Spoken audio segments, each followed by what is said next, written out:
സ്വർണ്ണപ്രേമികൾക്ക് സന്തോഷ വാർത്ത. സംസ്ഥാനത്തെ സ്വർണ്ണവിലയിൽ ഇന്ന് മാറ്റം.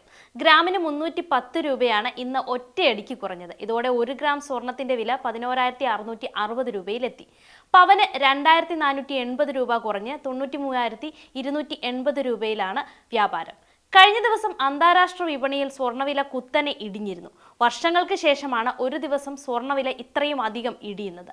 റെക്കോർഡ് വിലയിലെത്തിയ ശേഷം സ്വർണത്തിൽ ലാഭമെടുപ്പ് വർദ്ധിച്ചതാണ് പ്രധാന കാരണം. ലൈറ്റ് വെയ്റ്റ് ആഭരണങ്ങൾ നിർമ്മിക്കാൻ ഉപയോഗിക്കുന്ന 18 ക്യാരറ്റ് സ്വർണം ഗ്രാമിന് 260 രൂപ കുറഞ്ഞ് 9,590 രൂപയിലെത്തി. 14 ക്യാരറ്റ് സ്വർണം ഗ്രാമിന് 7,470 രൂപയും 9 ക്യാരറ്റിന് 4,820 രൂപയുമാണ് വില. വെള്ളി വിലയിലും മാറ്റമുണ്ട്. ഗ്രാമിന് 5 രൂപ കുറഞ്ഞ് 175 രൂപയിലാണ് ഇന്നത്തെ വ്യാപാരം.